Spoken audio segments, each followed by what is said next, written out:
A single drop falls from the rafters of a crumbling bathhouse. Roof its echo swallowed by damp stone and silence. Beneath it, steam curls like incense over a wooden tub where a young woman kneels, scrubbing the edges with a stiff-bristled brush bound in hog hair.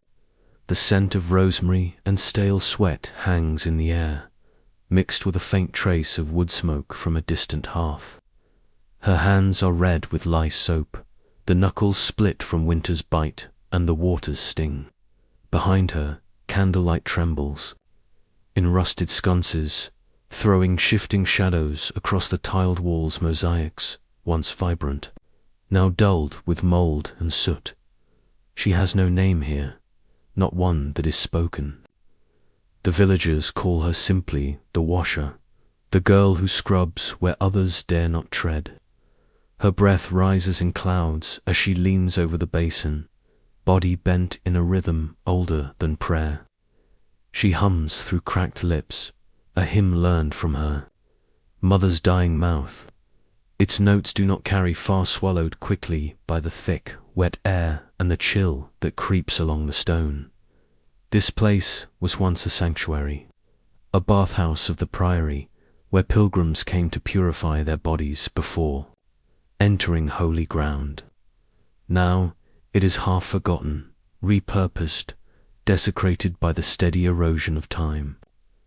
The monks are gone, the cloisters overgrown, but the bath remains. So does she, not out of devotion, but out of something more, feral habit, inheritance, hunger for a kind of cleanness she has never truly known. Outside, the village stirs beneath the grey weight of Lent. Ash is rubbed into foreheads. Bread is baked without yeast, and meat is hidden away like a sin too great to name. The streets are slick with mud and melted snow, hoof prints and footsteps tangled into indistinguishable tracks of toil. Children cough into the crooks of their arms. Men sharpen tools for a harvest that will not come for months. But inside these stone walls, time stands still. She scrubs. Not the body, there is no body in the tub, but the memory of one. The ghosts of hundreds who have come and gone, each leaving behind flakes of skin, hair, blood, tears. The bath does not forget. Neither does she. She reaches into the pouch tied at her waist, fingers trembling from cold and fatigue, and pulls free a bundle of dried herbs bound in black thread. Lavender for peace, thyme for courage, mint for clarity. Her mother taught her what each meant, though the meanings shift with grief and time. She drops the bundle into the water. It sinks slowly, swelling with warmth until its shape begins to dissolve, its scent rising like a lost name returned in a dream. She leans closer to the water's surface. Her reflection stares back at her wavering, unfamiliar version of herself, older, worn, eyes like wet stones, a scar above the left brow she does not remember earning. She touches the surface gently, distorting the image. It ripples and reforms, a mask of who she once was and might have been. The priest will come tomorrow. He will stand in the doorway, in his thin robes, the holy book clutched tight, and sprinkle salt across the threshold. He will declare the room purified, fit for use, but he will not enter. He never does. The girl lights another candle with the stub of the last, its flame, slow to catch. She does not need the light. The shadows are her kin now. She lights it for warmth, for remembrance, for the ghosts she cannot name. One of them, perhaps, was a sister, or a child not carried long enough to know, or a lover who passed her in the streets without a word, or the mother whose breath faded one winter while lye boiled in the hearth. She takes the cloth, now soaked in herb-scented water, and presses it to her face. The shock of warmth is near painful. She does not flinch. The ritual is slow, each movement deliberate. She wipes her brow, then her temples, then the place behind. Her ears, where her mother used to whisper, that's where the sadness hides. In the silence, the stone breathes. The old wood groans above. Somewhere, a rat scurries across the mosaic, knocking over a bowl she forgot to put away. It shatters softly, like a sentence cut short. She leaves it, because there are more important things to tend to. The tub is half full, the water tinted brown. The bundle of herbs floats now like a boat with no direction. She draws a line in the condensation on the tub's rim with her finger a shape, a sigil, or perhaps just a scar she needs to see on something other than her own skin. She speaks then, softly, to no one, or perhaps to the bath itself. If you are still here, you may stay. It is unclear whether she is speaking to the ghost of someone she loved, or the parts of herself she is trying to scrub away. But the words hang in the air like incense, weightless, heavy, sacred. She unlaces her sleeves, rolls them past her elbows, stares at her arms, at the small sores near the wrists where the rope of her work rubs raw. These are her stigmata, not from divinity but from duty. She dips both hands into the bath, feels the warmth flood her bones. A small breath escapes her lips, half sigh, half prayer. Time moves slowly here, like wax melting down a candle's spine, like moss inching across stone. Tonight she will not sleep, not in the usual way. She will doze upright in the corner, head resting on her knees, the scent of lavender curling through her hair. In her dreams she will see clean hands, running water, a door left open, and someone waiting on the other side. Tomorrow she will rise before the bells, relight the hearth, boil the herbs, scrub the tub anew. The priest will come and throw his salt, but he will not see the girl behind the steam. He will not feel the sorrow stitched into the tiles. He will not know that what he calls clean is not always cleansed. And as he turns to leave, the girl will remain, still kneeling, still scrubbing, still remembering, still listening for a name that no one ever said aloud, a name not written in any book, but known by the water, by the walls, and by the ghosts that rise, faint and fragrant, from the warmth. She stokes again and again, even when no one watches, even when nothing is left to save, and from the stillness of that room, something else begins to stir just beyond the stone walls. Beneath the ash-soaked wind, the next story waits. It begins not with water, but with fire. The wind shifts. It carries with it the smoke of distant fires, slow burning, steady. Not the kind that devour, but the kind that remind. The kind lit each morning on the altar of a castle's kitchen hearth, where servants move like ghosts before the sun has dared to rise. Beneath the great beams of the Lord's hall, a girl stands barefoot on the freezing stone, a bucket of wood, ash cradled in her arms. Her name, if it was ever spoken with kindness, has been worn thin by years of command. She is called the Ash Maid, now by the cooks, by the steward, by the chamberlain's daughters who laugh as she passes, smelling always of smoke and old soap.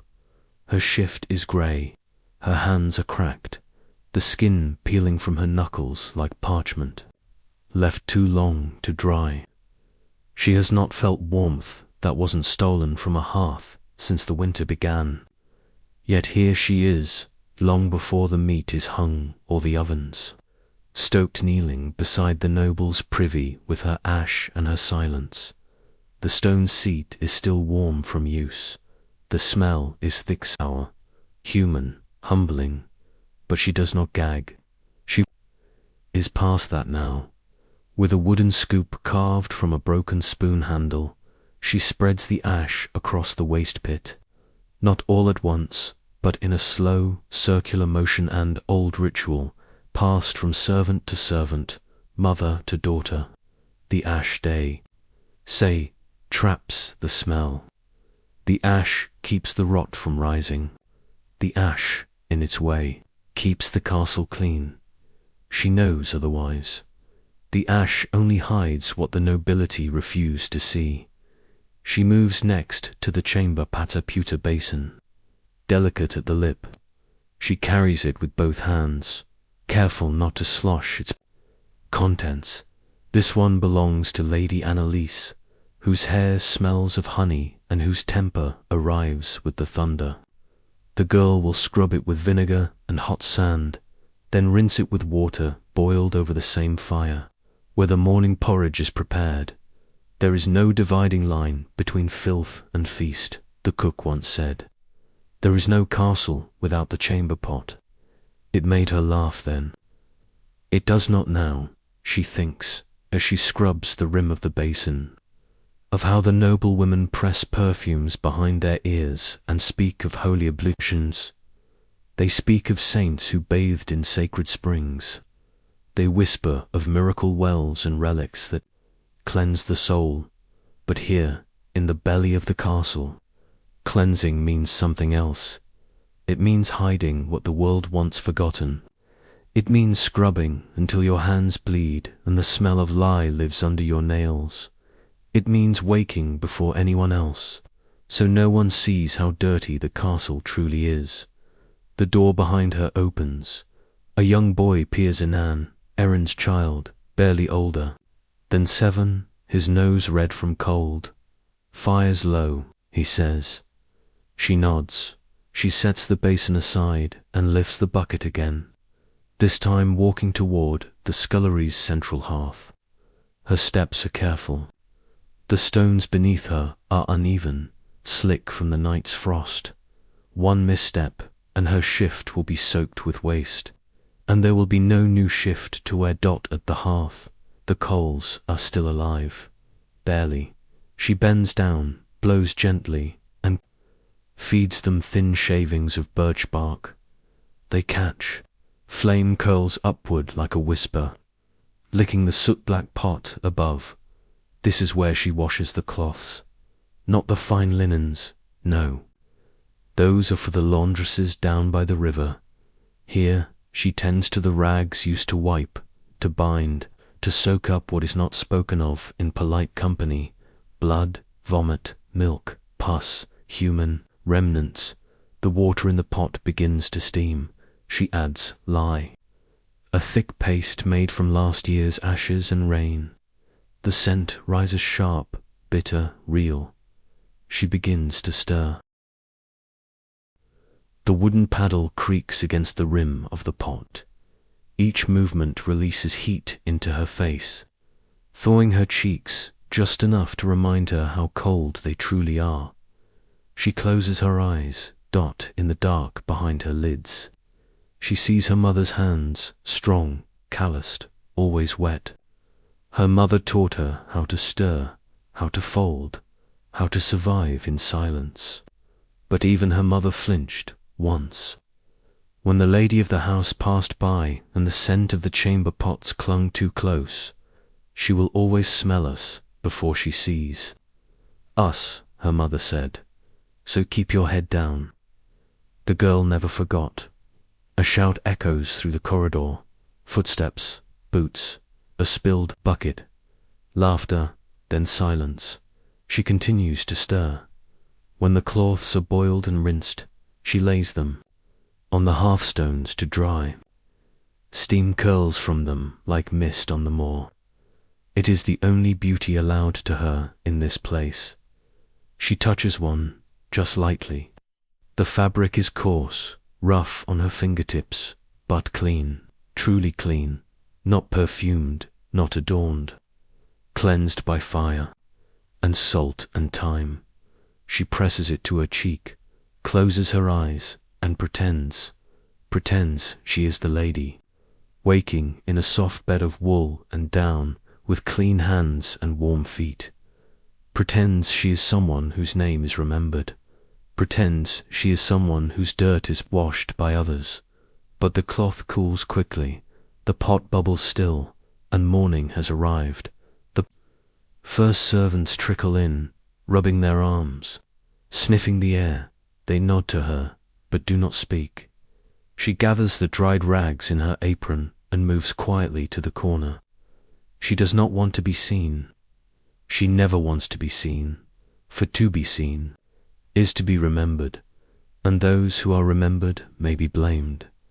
She places the clean cloths in a wooden chest, locks it, hangs the key on the wall where the steward will find it. Her work is done, for now, but the stink will return. It always does. So will the blood, so will the ash dot. She walks back toward the privy, her shadow long behind her, stretching into the stone like a stain that cannot be scrubbed away. Outside, a crow lands on the courtyard wall, its feathers dark as soot. It watches her with cold eyes. Unblinking, she does not shoo it away. The wind has changed again, and far below, beneath the castle kitchens, deep in the earth where the fire sleeps, something else is stirring, something that cannot be cleaned, something that no ash can cover, a sickness of the body, of the blood, and though no one speaks of it yet, it is coming. It will rise like smoke, silent and choking, and when it does, no cloth, no soap, no fire will be enough, not even for the nobility, especially not for them. The girl closes the privy door behind her, the latch clicking into place, and from the darkness within, a cough, soft, wet, human. The next story begins, not with ash, but with plague. The cough came again, not loud, not violent, just wet, muffled, like something blooming in the dark. The kind of cough that makes no sound when it begins, only when it stays. It echoed behind the stone wall of the privy, swallowed by damp wood and torchless halls. The girl stood still as breath, one hand on the latch, the other clutching the edge of her apron. She didn't move, not because she was afraid, but because she knew that cough did not belong to hunger, nor chill, nor common winter rot. It was the sound of something beginning, something old, something unholy. The next morning, the castle carried on, as castles always do. Meat was salted, boots were strapped, robes brushed clean of soot. The lord of the manor dined late, the lady did not appear.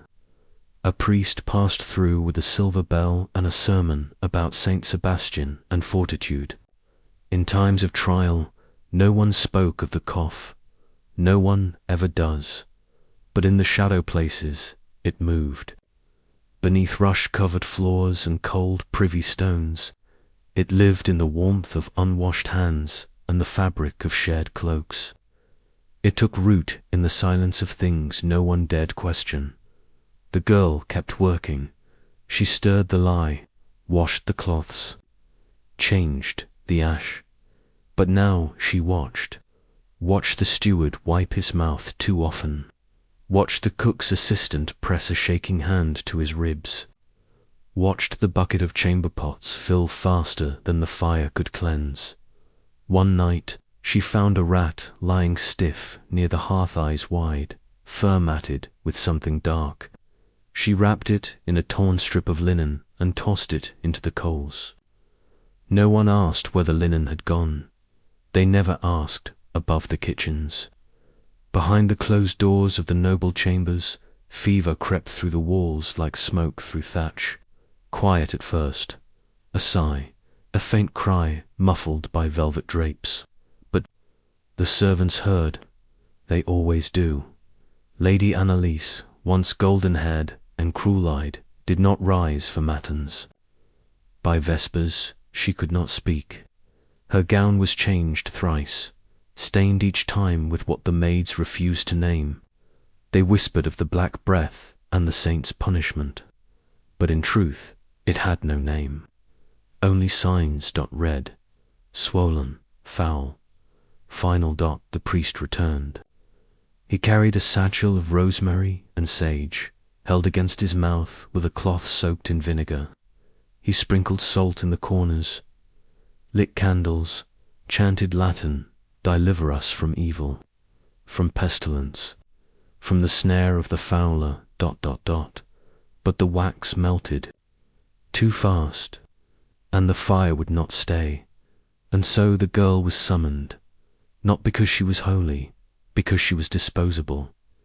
She entered the chamber with her head bowed, her feet bare, her breath held tight. The lady lay beneath furs that reeked of wine and rot. Her eyes had turned yellow, her skin grey beneath the flush. She whimpered as the girl approached. "Don't let them burn me," the lady said. The girl said nothing. She took the chamber pot, emptied it without spilling, scrubbed the rim clean with sand and lye, replaced the cloth on the lady's forehead, listened as she wept like a child abandoned in snow. The lady died that night, and by dawn the castle gates were closed. No one in, no one out. The town below began to shutter its windows, cross its doors with chalk. Merchants turned back on the road. Bells were silenced, and the air grew still not with calm, but with dread. They burned the lady's bedding, tore down the tapestries, rubbed vinegar into the walls, and set rosemary beneath the pillows. And still the coughing grew. It did not matter. No scripture could stop what was already inside them. The castle physician, pale and shaking, ordered that every room be washed, every basin scalded, every cloth boiled, and the girl already stained by lye and soot was made keeper of the dead. She bathed the bodies with cold water, wrapped them in shrouds, fingers bloated, eyes open, mouths that once spat orders, now silent as stone. They sent the bodies out by night. Wheelbarrows rolled across the frostbitten courtyard, their wheels leaving grooved trails in the soil, into the forest, into the pit. No prayers, no names, only earth and lime and forgetting. She didn't cry, there was no time.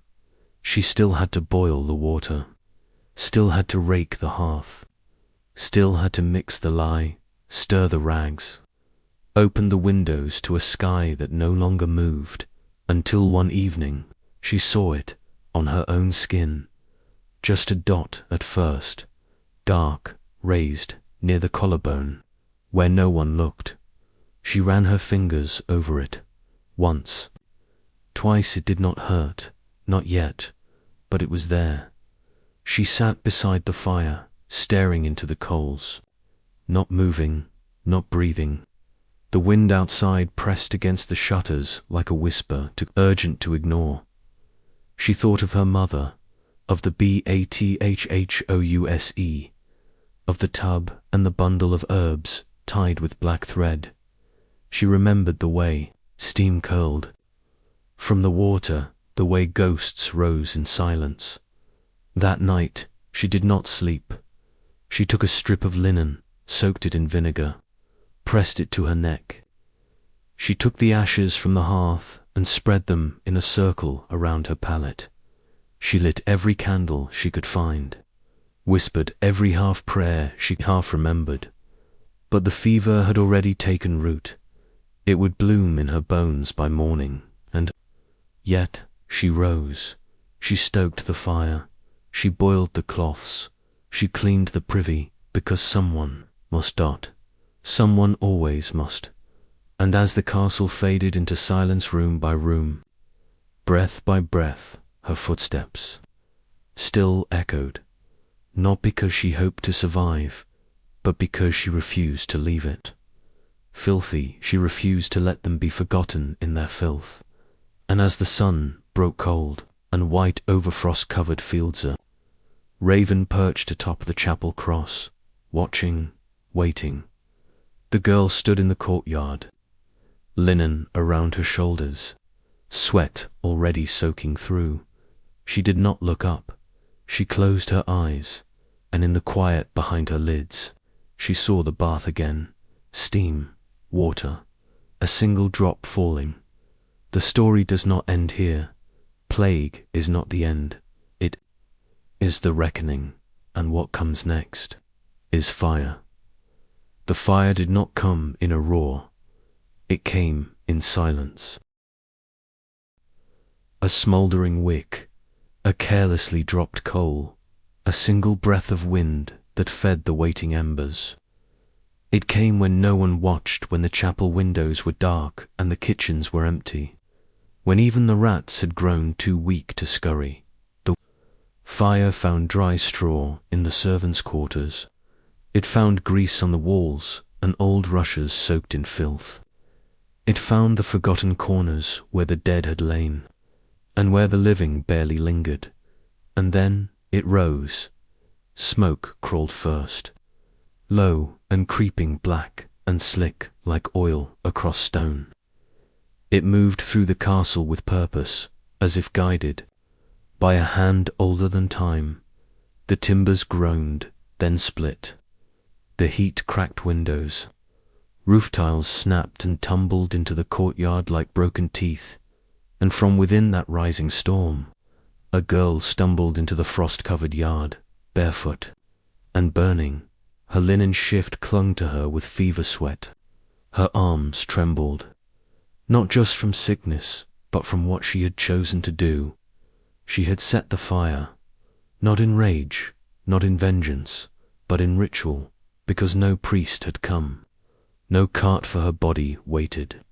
No grave would open for her bones, so she made her own ending. The fever had bloomed fully now, her skin flushed and trembling, her vision double. She had stopped hearing voices, stopped hearing anything at all except the whisper of flame and the distant toll of bells that were never rung. She fell to her knees in the snow, coughing into her palms, watching the soot smear her lifeline. Above her, the castle groaned. The tower that once cast its shadow over the valley gave way. The battlements crumbled inward, and the sky filled with ash, so much ash, it seemed as if winter itself had reversed, falling upward in smoke and memory. The village below saw the glow before the light touched their homes. Mothers rose from straw pallets, clutching, sleeping. Children, men stepped into the cold with axes and disbelief. But they did not run toward the castle. They watched it burn, because some things are not meant to be saved. The girl lay still. Now, snow melting beneath her body, steam rising from her skin, and in that stillness, as death circled close and warm, she opened her eyes not to the fire but to a memory, not of the bathhouse, nor the castle, but of the river. Years ago, when she was just a child, she had stood at its edge, watching her mother wash cloth in the shallows. The water was cold, the stones sharp, but her mother's hands had been sure. Her mother had sung then, something soft and wordless, and flicked water at her with a smile. "This is how you remember the living," her mother had whispered, not by names, not by graves, but by how they washed, how they kept clean, even when the world gave them only dirt. She had forgotten that, until now. The fire cracked behind her. A wooden beam collapsed with a scream of iron. Somewhere inside, the last of the tapestries burned embroidered saints reduced to glowing threads, and the girl, with ash in her throat and ice in her lungs, began to crawl, not away from the fire, but toward the chapel. Its doors hung crooked, half-burned, one hinge already gone. She pushed them open with her shoulder and entered on shaking limbs. Inside, the air was thick with soot and incense and the sweet stink of rot. The altar had collapsed, the wooden cross blackened, but the stone font remained untouched. She reached. It dragged herself up the side. The water inside was grey, stagnant, filled with dust and floating petals from old offerings. But it was water. She dipped her hand. It trembled. She raised it to her forehead, and slowly, gently she anointed herself, not for forgiveness, not for heaven, but for remembrance, for her mother, for the women before her, for the girls who boiled the cloth and scraped the filth, and never once asked to be praised. She whispered no prayer. She had none left, but in that moment something shifted, not in the chapel, in the wind. It caught the smoke, turned it eastward, toward the valley, toward the roads, toward the cities, and with it the story of the fire would travel. Some would say the castle was cursed. Others would claim the plague had taken root in the walls. A few would speak of the servant girl who lit the final torch, but most would not speak at all, and that silence would become history. The castle would be left in ruin, its stones scavenged, its name erased, but the river still ran nearby, and in time a bathhouse would be built near its edge. Modest, wooden roof patched with straw, and there women would once again light candles, boil herbs, sing over the steam. They would not know her name, but the warmth would remember, and the water always. The water would carry her story in ripples and in silence. Outside the ruins, as dawn broke pale and hollow, the girl's body lay curled beneath the chapel's broken threshold. The snow around her blackened by soot, marked by her footprints, and no one else's. She had not survived, but she had refused to vanish, and in a world that burned the poor without names, that was its own kind of miracle. The birds returned first, small, quiet things, landing on charred beams, picking at what the fire had left behind, watching the smoke with still eyes.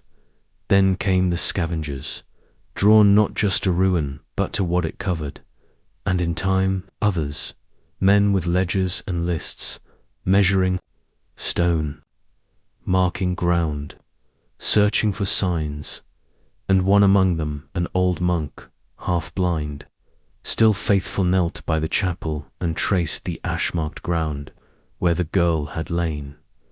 He whispered her no prayer, but he placed a single sprig of rosemary where her head had rested and walked away. In the wind it held, bending but unbroken.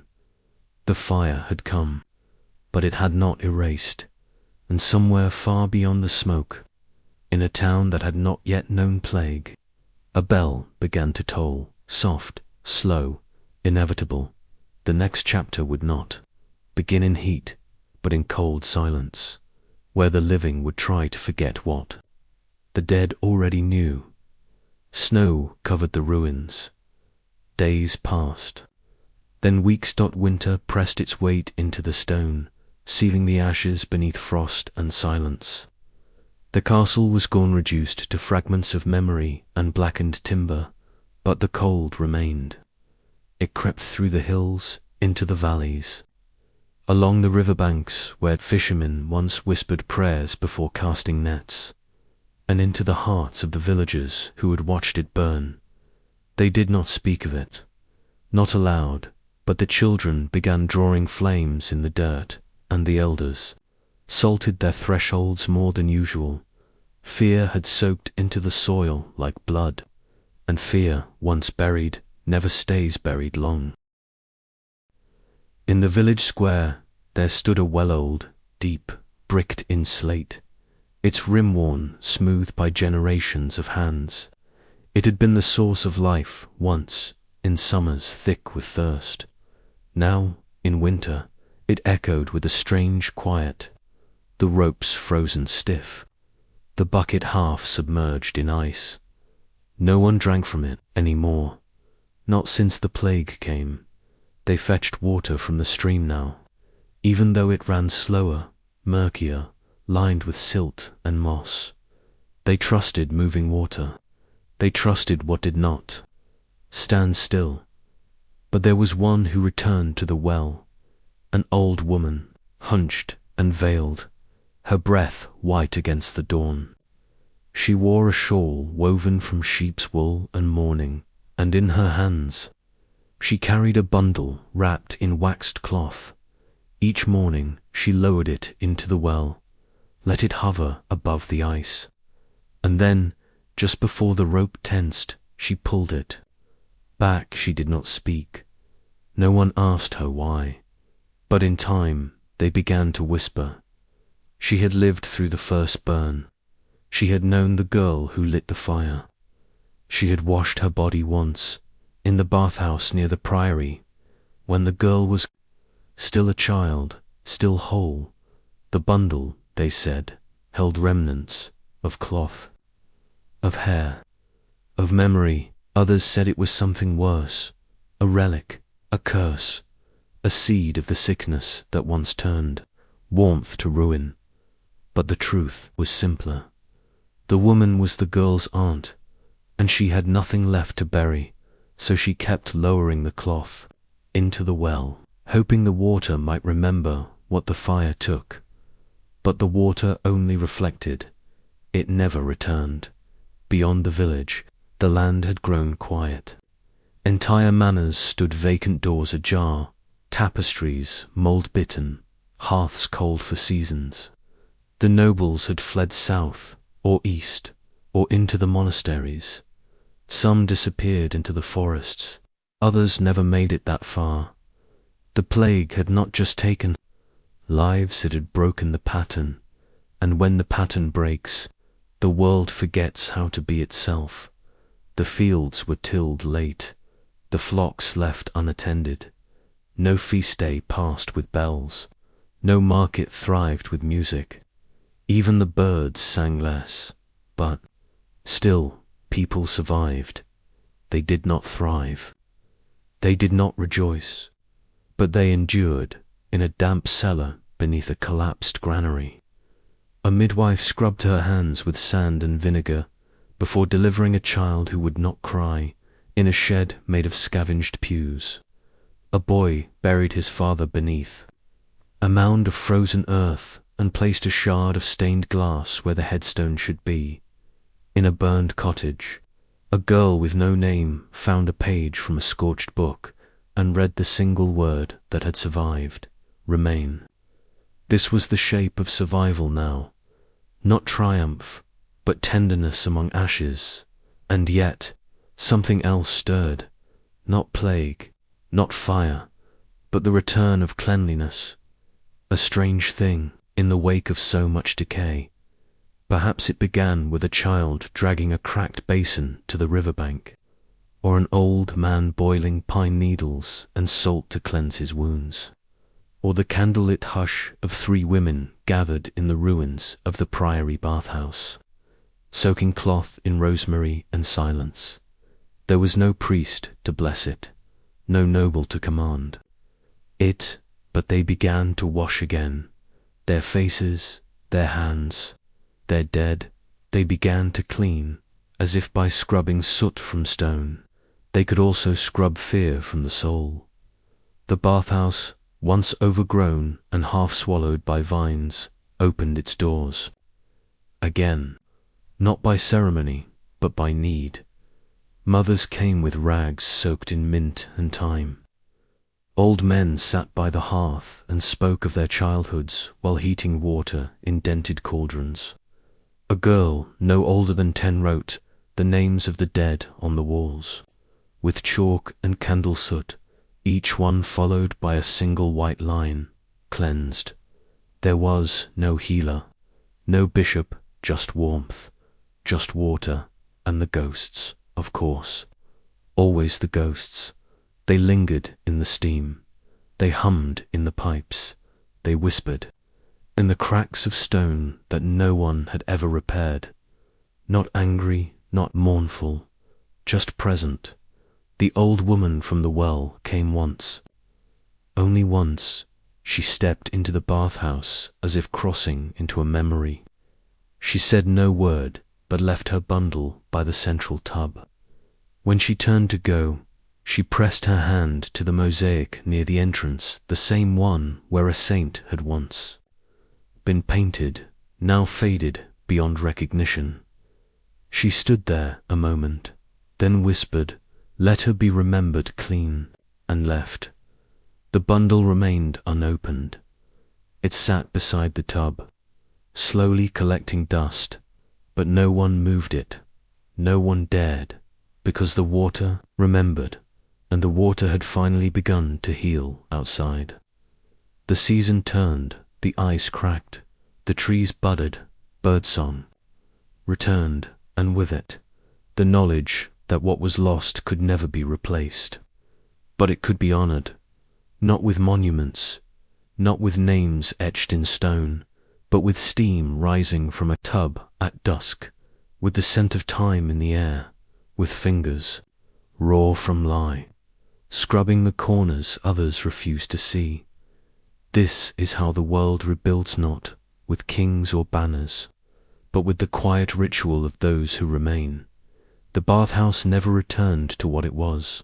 It became something else, something smaller, holier, a place not for washing away dirt, but for washing away silence, for making room, for memory, for breath and still. When the candles are lit, and the water boils, and the last of the herbs are scattered across the surface, sometimes the women pause.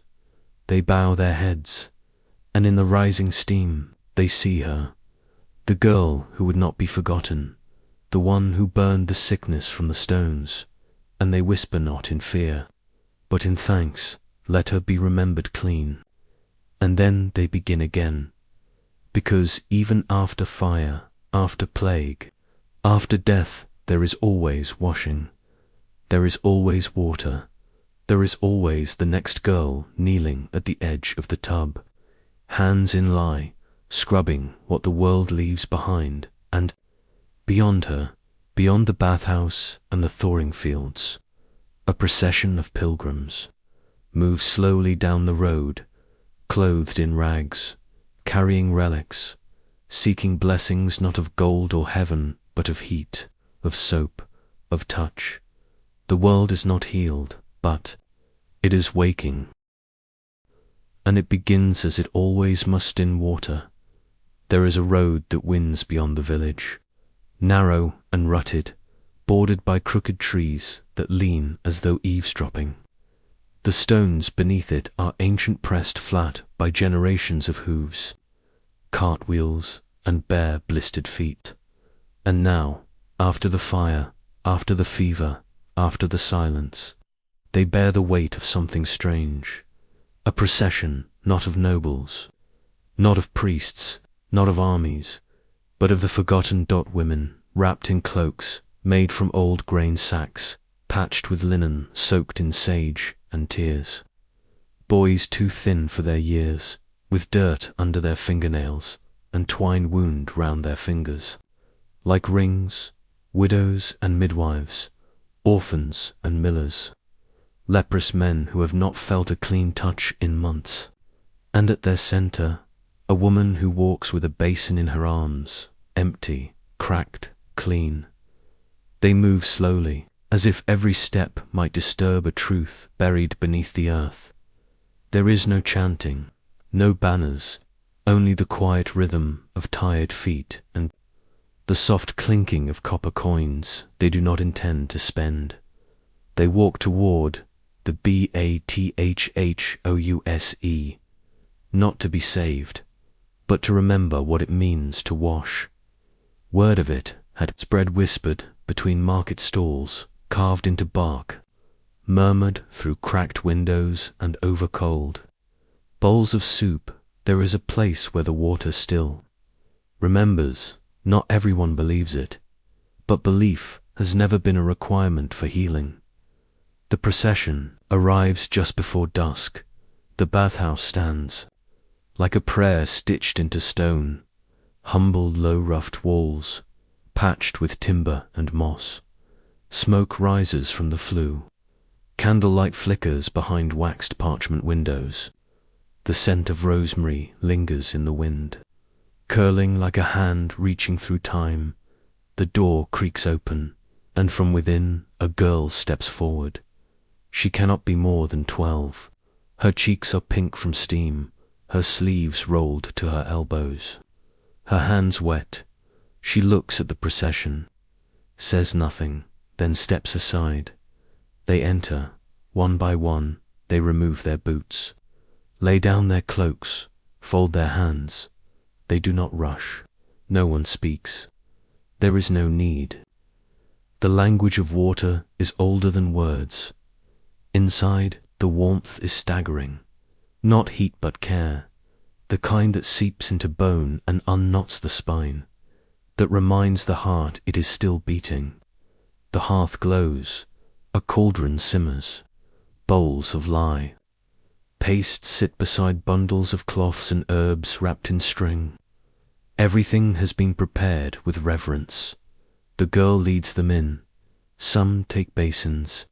Others gather by the long wooden tub that spans the back wall, its water dark with lavender and salt. No one demands their place. There is no rank, only need. A boy, not yet 10, kneels beside the tub. His hands tremble. A woman beside him, his mother, perhaps, or a stranger guides his fingers into the water. They watch the steam rise together. She dips a cloth. He follows. Across the room, an elder with clouded eyes hums as she scrubs her arms with mint and vinegar. Her skin is thin as parchment, marked with stories only she remembers. She hums a melody known to no one but the dead. The basin woman, who carried the empty bowl all those miles, lowers it onto a small table near the hearth. She fills it slowly, one ladle at a time, from the kettle. Her hands are rough, her wrists scarred with old burns. But when she stirs in the herbs, her movements are tender. She leans down and breathes the steam, closes her eyes. This, she whispers, is how we survive. The girl watches her. She moves between the visitors like a shadow offering cloth, replacing buckets, stirring water. She has done this before, many times. She knows where the splinters hide, where the stones are loose, how to carry the fire without spilling. Someone asks her name. She doesn't answer, not out of rudeness, but because in this place, names are not the first thing you offer.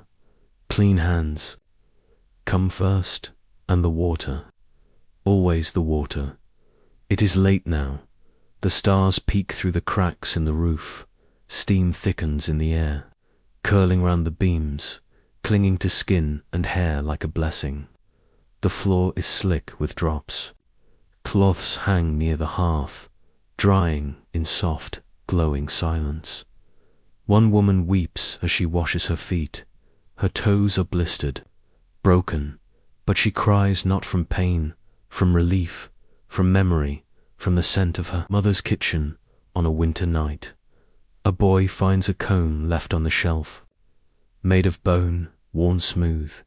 He runs it through his hair, then places it gently back, as if it were sacred. An old man kneels by the mosaic wall once dull, now scrubbed halfway clean. He traces the fading outline of a saint, not to worship, but to recognize, to remember, to witness. Outside, wind howls through the hills, but the bathhouse holds firm. Inside, the world is warm, alive, soft. Near the tub, the girl lights a final candle, places it on the stone ledge where others have melted before. The wax drips slowly, forming new shapes. She sits beside it, and she listens to the hush of breath, to the splash of hands, to the unspoken prayers. Rising with the steam, no scripture is read, no sermon spoken, but a truth hangs in the air, thick as the rosemary. This is the holiest place they have ever known, not because it was blessed, but because it was used by hands that mourned, that healed, that endured, used by those who had nothing left but the will to cleanse what remained. Even after plague, even after fire, even after the names had faded, the girl reaches beneath the tub, retrieves a bundle-load cloth wrapped in waxed linen, tied with black thread, the same bundle the old woman left behind.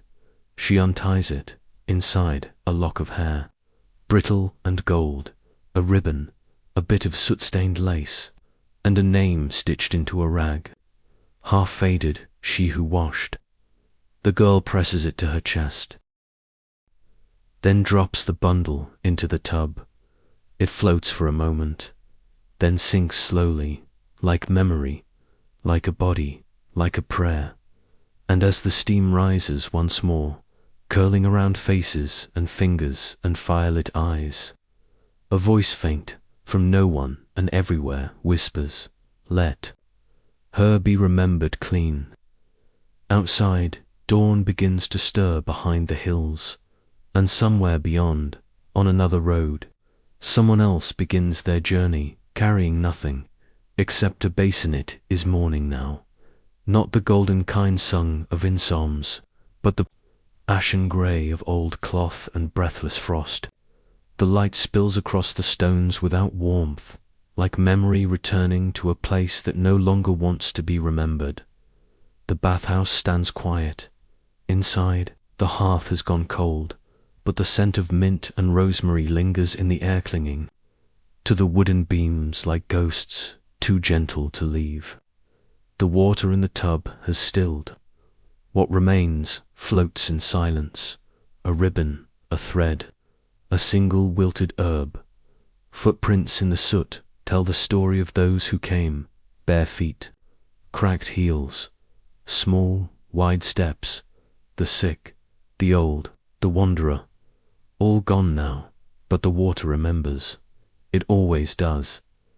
Outside, frost slicks the grass. The trees stand like sentinels, brittle-limbed and shivering. Somewhere, a bell off behind the hills. Not for death this time. For mass, perhaps. For marriage. For the passing of something unseen. But here, no one moves, until a figure steps forward from the wood, cloaked in rough-spun wool, hunched beneath a bundle strapped to their back. Their hands are wrapped in cloth. One boot is missing. A child clings to their hip, asleep, their mouth open to the cold. The figure's breath comes in shallow clouds. They reach the threshold. Pause. They have heard stories, whispers on the road, of a place where steam rises and pain lowers its voice. A place where the forgotten are remembered, not by name, but by touch, by heat, by water. They step inside. The door creaks. The hinges sigh. The air welcomes them without speech. They lay the child down on a bench beside the hearth and begin to undress, slowly. Their clothes are stiff with travel. Their skin is marked mud, bruises, a rash blooming behind the ear. But they do not hesitate. They find a bowl, fill it with melted snow from the pail. Outside, add ash, add mint. Begin to scrub, not fiercely, not desperately, but steadily. One shoulder, one arm, a foot, the neck. Each motion deliberate, as though marking time. Across the room, the child stirs, opens their eyes. WHIMPERS. The figure returns, wraps them in a woolen shawl, presses their lips to the child's forehead, then, turning, pours what remains of the bowl into the drain, watches it vanish. This, too, is a kind of prayer for the world. is not fixed in cathedrals or courts. It is fixed here in the ritual of the basin, in the silence after the steam, in the act of tending to what no one else will touch. Above them, a rafter groans, an icicle breaks. The wind presses against the roof like a sigh too old for words. And then, slowly, the figure opens their bundle. Inside, dried sage, a cracked bar of soap, a scrap of parchment folded tight. They place these on the table, gifts, offerings, not to gods, but to continuity, because someone will come after, someone always does. Later, a group of monks will pass through, cold and silent, clothed in black, bearing no symbols except the wear in their sandals. One will pause at the bathhouse, drawn by scent or fate. He will kneel at the entrance, touch the scorched mosaic on the wall, and say nothing. But that night, he will write in his journal, "There is warmth here. Beneath the rot, beneath the silence, I think, the saints may bathe here still. In the months that follow, more will come. The lame, the lost, the quietly dying. They will arrive with burdens that do not always show, grief wrapped in rags, shame hidden beneath laughter, guilt folded deep into the marrow. But the water does not judge. It does not ask. It accepts. It remembers. It heals, even if only for a while. One girl, young, red-eyed hair, hacked short with a blade, sits alone by the hearth one evening. She carries no bag, no name. Only a cut across her palm she refuses to bind. She lights a candle, then another, then 20 each. Flame a pulse in the dark. She places a single cloth in the basin. Kay kneels, washes it, folds. It places it beside the tub, leaves.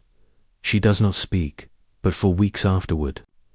Others do the same, lighting candles, washing a single cloth, folding it, leaving, and soon.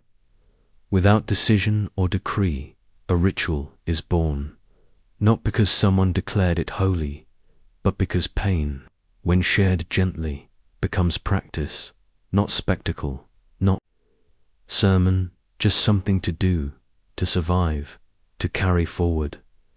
In time, a woman will arrive with a wooden box. Inside are relics not of saints, but of the unknown. A locket with no face, a piece of thread spun by a mother long dead, a comb with missing teeth, a child's shoe, a ring too small for any hand now living. She will open the box, place it on a shelf, leave it unlocked, and over the years more will be added, not to be claimed, but to be kept, because every bathhouse needs a reliquary, not of gold, but of lives washed clean, then lost again to the road. The bathhouse never becomes a temple.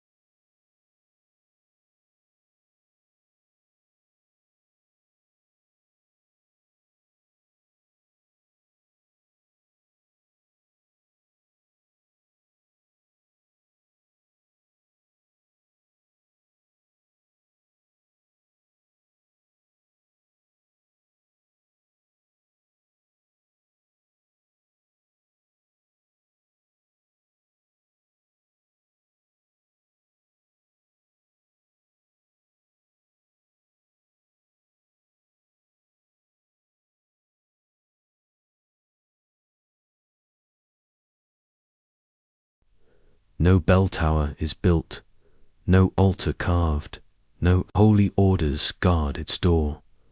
But still it stands, through seasons, through sorrow, through the forgetting. And now, as morning light spills across the stone, and the wind carries steam toward the horizon, one last image lingers, a basin, empty, waiting And somewhere beyond, far from this place, a new hand lifts a kettle. A new foot touches icy floor.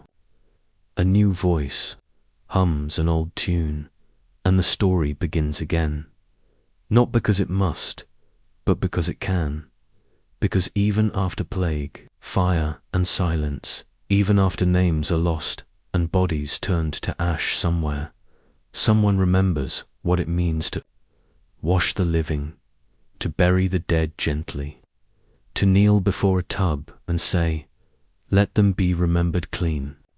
And so the bathhouse endures, not as stone, but as story, not as ruin, but as ritual. And in every basin that steams beneath a broken roof, in every cloth soaked in herbs and grief, in every footstep softened by candlelight, she remains, the girl, the Ashmaid, the one who would not be forgotten, not because she lived long, but because she washed, and the water always remembers.